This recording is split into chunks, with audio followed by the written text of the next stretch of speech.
Situasi di tahun politik ini sudah mulai hangat-hangat kuku.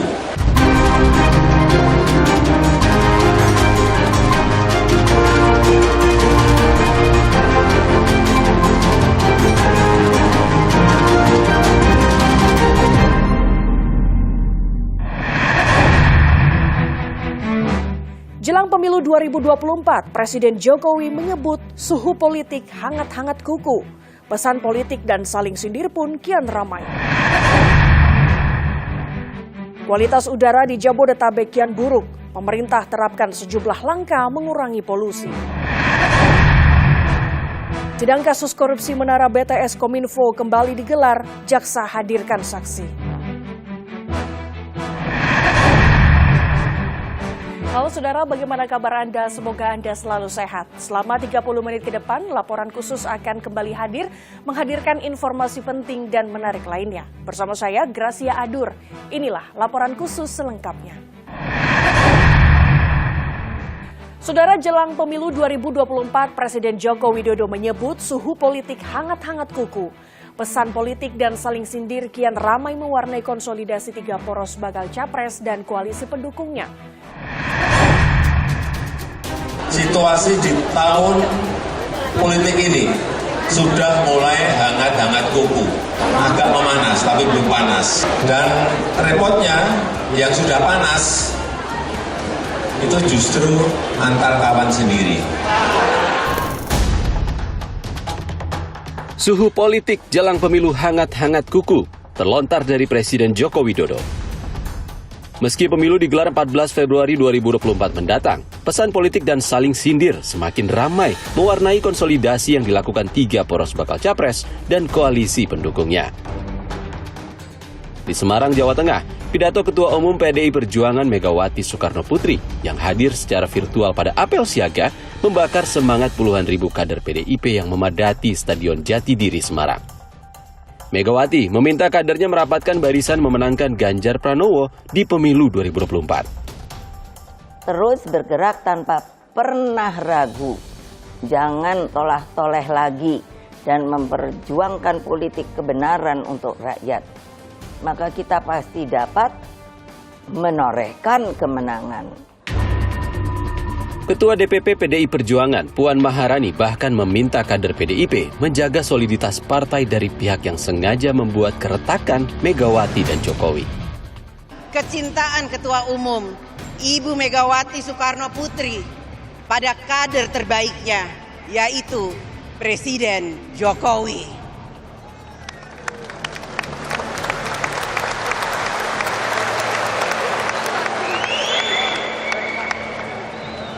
Kecintaannya tidak akan pernah luntur. Layaknya seorang ibu pada anaknya, kasih ibu sepanjang masa. Hasil survei Litbang Kompas pada 27 Juli hingga 7 Agustus 2023 menunjukkan proporsi pemilih Jokowi di 2019 yang memilih Prabowo terus mengalami kenaikan dari awal tahun 2023. Meski sebagian besar pemilih Jokowi di 2019 cenderung memberi dukungan untuk Ganjar Pranowo. Namun dalam beberapa kesempatan, Baca Pres Prabowo Subianto kerap berusaha memposisikan diri sebagai penerima tongkat estafet program Presiden Jokowi. Prabowo Subianto bahkan baru saja mengganti nama koalisi pengusungnya dari Koalisi Kebangkitan Indonesia Raya menjadi Koalisi Indonesia Maju, nama Kabinet Presiden Jokowi periode 2019-2024. Saya yakin bahwa Pak Jokowi seorang patriot yang memikirkan rakyat dan bangsa Indonesia. Dan pemikiran-pemikiran beliau benar dan berhasil sampai sekarang. Dan untuk itulah saya sepenuh hati, saya ingin teruskan perjuangan beliau dan bersama tim kita. Tadi kita berembuk, para ketua umum tadi berembuk walaupun sebentar, ya Pak Zul, Pak Erlangga, Gus sama Profesor, kita sepakat koalisi kita beri nama Koalisi Indonesia Maju. Baca Pres PDIP Ganjar Pranowo pun mengklaim siap melanjutkan program kerja pemerintahan Joko Widodo jika terpilih. Lanjut terus. Lanjut apa aja, Pak? Banyak itu infrastruktur, transisi energi ya, banyak sekali. Dunia digital, ekonomi kreatif ya, banyak sih. Melanjutkan program Presiden Jokowi memang janji menggiurkan untuk menarik suara pemilih. Survei terbaru Litbang Kompas menunjukkan elektabilitas Ganjar Pranowo 36,9% jika melanjutkan program pemerintahan Jokowi, sementara jika tidak, turun jadi 30%. Prabowo Subianto akan meraih dukungan 35,4% dan berkurang jadi 27,8% jika tidak melanjutkan. Sementara Anies Baswedan meraih elektabilitas 22,1% dan turun hingga 15,5% jika tidak meneruskan program Jokowi. Sementara itu, pengamat politik Yunarto Wijaya mendesak Bacapres Prabowo Subianto dan Ganjar Pranowo segera adu program lanjutan ketimbang sekadar saling klaim program Presiden Jokowi. Ya, saya pikir ini awal mula dari bagaimana seharusnya pertarungan antara Ganjar dengan Pak Prabowo ini memang harusnya beranjak ke hal yang lebih berkualitas dibanding sekedar adu billboard, adu banyak postingan mengenai siapa yang lebih sering bertemu dengan Jokowi, atau kemudian adu persepsi mengenai siapa yang lebih disayang oleh Jokowi. Masuklah mereka dalam perbincangan, dalam narasi mengenai apa saja yang akan dilanjutkan dari pemerintahan Jokowi. Bacapres Koalisi Perubahan untuk Persatuan Anies Baswedan justru menemui para petinggi parpol pengusungnya selama 4 hari berturut-turut. Jadi arahan yang diberikan oleh Pak Surya Paloh, arahan yang diberikan oleh Pak SP, dan arahan yang diberikan oleh Habib Salim itu sama. Jadi kalau pertanyaannya tentang solid atau tidak, itu sudah lewat. Jadi sudah tidak lagi kita bicara tentang solid dan tidak, sudah solid memang. Justru karena solid itu kami tahu tidak usah banyak bicara. Isu renggangnya Koalisi Perubahan memang jadi sorotan. Rumor penolakan Nasdem terhadap AHY yang disodorkan Demokrat sebagai pendamping Anies sempat mencuat. Namun, Ketua Umum Partai Nasdem membantah serta menyerahkan deklarasi bakal cawapres kepada Anies Baswedan. Saya nggak mengerti juga bagaimana sampai datang dengan pemikiran seperti itu. Pada saya tidak ada. Kalau pada kawan-kawan yang lain, PKS misalnya, saya kurang paham. Pendaftaran Capres dan Cawapres 2024 akan dibuka 19 Oktober hingga 25 November 2023 mendatang. Masih cukup waktu bagi para Bacapres dan partai koalisi pengusung menimbang strategi kemenangan. Namun, publik menanti visi misi Bacapres yang mampu membawa masa depan Indonesia bukan sekadar gimmick dan bumbu politik syarat intrik.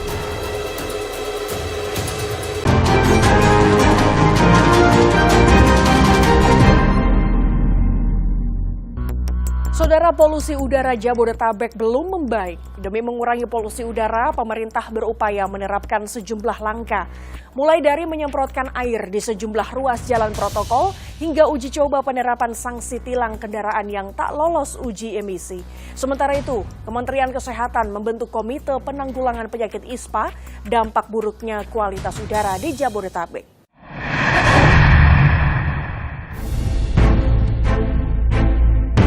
Hujan deras akhirnya mengguyur Jakarta dan sekitarnya Minggu malam lalu. Badan Meteorologi, Klimatologi, dan Geofisika BMKG memastikan hujan tersebut hasil modifikasi cuaca guna mengatasi polusi udara. Meski diguyur hujan, polusi udara Jabodetabek belum membaik. Selasa 29 Agustus, indeks kualitas udara Jakarta berdasarkan situs IQ Air mencapai angka 136 atau tidak sehat bagi kelompok sensitif.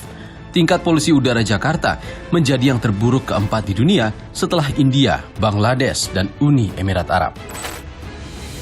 Demi mengurangi polusi udara, pemerintah berupaya menerapkan sejumlah langkah. Pekan lalu, Pemprov DKI Jakarta dan Polda Metro Jaya menyemprotkan air di sejumlah ruas jalan padat lalu lintas kendaraan. Di antaranya, Jalan Merdeka Barat, MH Tamrin, Sudirman, dan sekitarnya. Polda Metro Jaya mengerahkan 7 kendaraan water cannon per hari dengan daya tampung 5.000 liter air.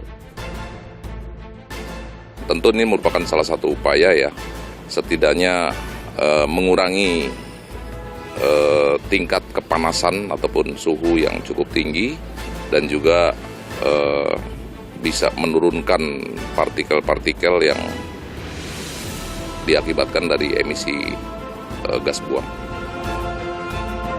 Demi menekan polusi udara Jakarta, 20 unit mobil dinas pemadam kebakaran yang mampu membawa 10.000 liter air pun diturunkan. Penyemprotan dilakukan berkala, 2 kali sehari seperti di ruas Jalan Uki Cawang, Jakarta Timur hingga Slipi Raya, Jakarta Barat. Langkah lain mengatasi polusi udara, pemerintah Provinsi DKI Jakarta bekerja sama dengan Polda Metro Jaya memulai uji coba penerapan sanksi tilang untuk kendaraan yang tak lolos uji emisi sejak 25 Agustus lalu. Uji emisi ini wajib bagi kendaraan bermotor di atas 3 tahun. Caranya, petugas akan memasang alat pendeteksi gas pada knalpot saat mesin kendaraan menyala selama beberapa menit. Selanjutnya, alat tersebut akan menginformasikan jumlah emisi kendaraan. Jika melebihi ambang batas emisi, petugas akan memberikan surat tilang bagi pengendara. Namun, kebijakan ini masih dalam tahap sosialisasi. Sanksi tilang kendaraan tak lolos uji emisi akan mulai berlaku 1 September mendatang.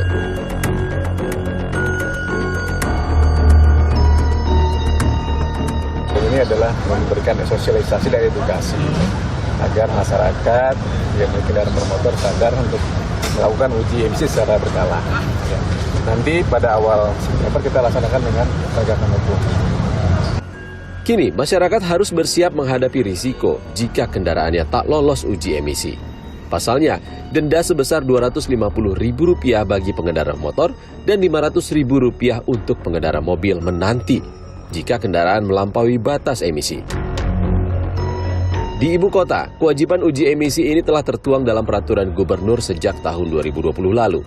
Selain denda, pemilik kendaraan juga berisiko membayar tarif parkir tertinggi yakni Rp6.500 per jam jika kendaraannya tak lolos uji emisi. Upaya lainnya, Pemprov DKI Jakarta telah menerapkan kembali work from home bagi aparatur sipil negara sejak 21 Agustus lalu. Para ASN pun dilarang keluyuran demi mengurangi aktivitas kendaraan di Jakarta.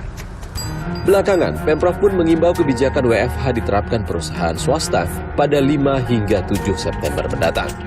Selain demi menekan polusi, imbauan ini diharapkan mengurangi kepadatan lalu lintas selama penyelenggaraan konferensi tingkat tinggi ASEAN pekan depan. Sejumlah kebijakan guna membatasi aktivitas kendaraan menjadi strategi mengurangi polusi. Pasalnya, Pemprov DKI Jakarta mengungkap asap kendaraan berbahan bakar fosil memang menjadi penyebab utama polusi udara Jakarta.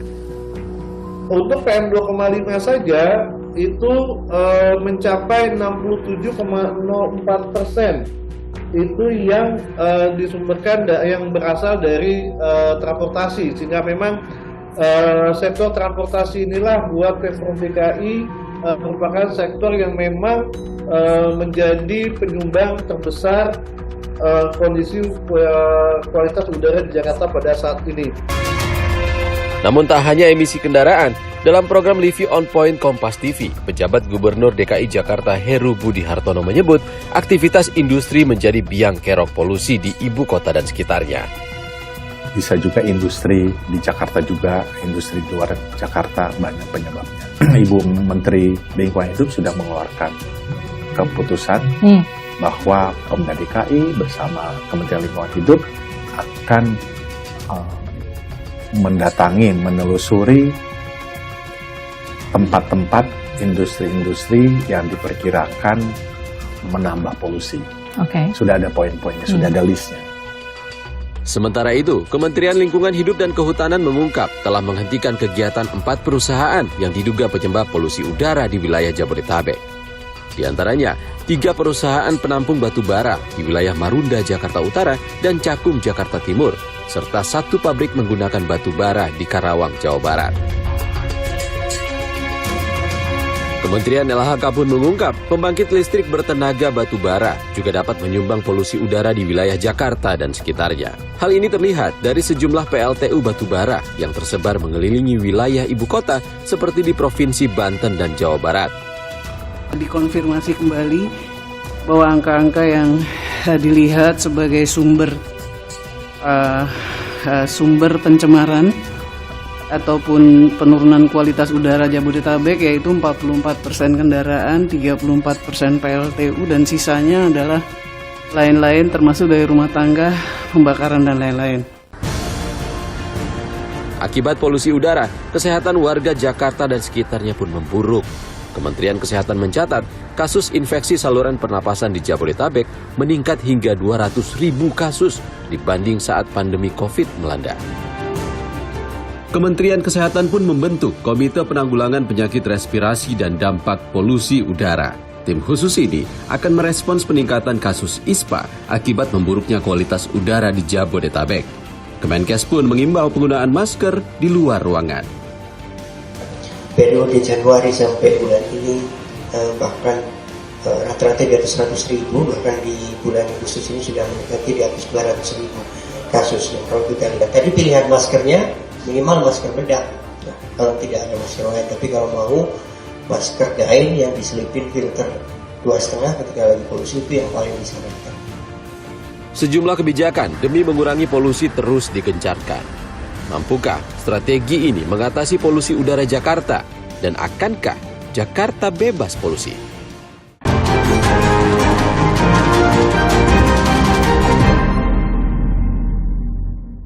Saudara, sidang kasus korupsi Menara BTS Kominfo yang menjerat mantan Menkominfo Johnny G. Plate kembali digelar dengan agenda pemeriksaan saksi. Sebelumnya 7 saksi dihadirkan, 2 diantaranya warga negara Tiongkok, direktur perusahaan konsorsium pemegang proyek. Momen menarik terjadi saat hakim ketua mendapati keduanya melirik terdakwa saat bersaksi. Persidangan kasus korupsi Menara BTS Kominfo kembali digelar di Pengadilan Tipikor, Jakarta Pusat. Kali ini, sidang menghadirkan 12 orang saksi dari perusahaan pemenang tender proyek Menara BTS Kominfo. Momen menarik terjadi saat Ketua Majelis Hakim menggali keterangan salah satu saksi, yakni Alfi Asman, selaku Direktur Niaga atau Komersial PT Aplika Nusa Lintas Sarta terkait kontrak tender proyek BTS Kominfo. Tanggal 26 Februari yang mulia. 26 Februari? Ya, ambrila kontrak ditandatangani. Apakah saudara ketemu dengan PPK? Siapa nama PPK-nya, Pak? Elvano. Elvano, ya. Ketemu? Ketemu nak? Ya, ketemu. Kok susah banget bilang ketemu. Kan saya nggak nanya saudara mengasih duit sama Elvano, bukan itu yang saya tanya. Jawab aja baik-baik. Ya, yang mulia. Hakim menegur saksi Alfi Asman agar bersikap sopan dalam persidangan. Nggak tahu? Tidak ketemu. Nggak ada yang turunkan kakimu. Oke? Ya? Ya. Bukan dilapor kopi, Pak. Santai-santai aja. Boleh saudara agak nyantai dikit, tapi jangan dinaikkan pula kakinya. Oke, saya lanjut, Pak. Siap yang mulia. Sebelumnya, 24 Agustus lalu, 7 saksi dihadirkan. 2 diantaranya warga negara Tiongkok. Mereka adalah Direktur PT Fiber Home Technologies Indonesia Huang Liang dan Sales Director Deng Ming Song. Fiber Home adalah perusahaan konsorsium yang memegang proyek di Sumatera, Kalimantan, Sulawesi, Nusa Tenggara Timur, dan Maluku. Momen menarik terjadi saat Hakim Ketua Fazal Hendri mendapati kedua warga negara Tiongkok ini melirik terdakwa Anang Ahmad Latif saat bersaksi. Nggak usah lihat sama Pak Alang, Pak. Lihat ke sini saja. Agak curiga juga kalau dia lihat begini. Jangan ada kode pula di sini. Jaksa penuntut umum pun turut mencecar mantan anak buah Plate ini. Kali ini, jaksa mempertanyakan sumber dana perjalanan dinas ke luar negeri Plate sebesar 911 juta rupiah yang diduga memakai anggaran proyek Menara BTS Kominfo. Untuk 2022 ada 3 kali di bulan Oktober, Mei, dan Juni. Untuk bulan Juni kemana? Bulan Juni ke Davos, Swiss. Berapa anggaran yang digunakan oleh Pak Menteri? Pak Menteri 301, 265, 470. Untuk yang kedua tadi di bulan apa? Yang kedua di bulan Mei. Ke mana itu? Ke Paris. Berapa anggaran yang digunakan? 326 juta 217 sekian. Kemudian untuk yang ketiga? Untuk yang ketiga ke USA, untuk Pak Menteri 284 juta sekian. Korupsi menara BTS Kominfo merugikan negara hingga 8,03 triliun rupiah. Sejumlah nama besar disebut dalam kasus ini. Di antaranya terdakwa mantan Menteri Kominfo Johnny G. Plate dan Menteri Pemuda dan Olahraga Dito Aryo Tejo. Dalam berita acara salah satu terdakwa Irwan Hermawan, ada dugaan aliran dana ke sejumlah pihak dengan total mencapai 243 miliar rupiah. Lalu, siapa saja yang menerima aliran dana itu? Akankah Kejaksaan Agung mengusut tuntas korupsi BTS Kominfo?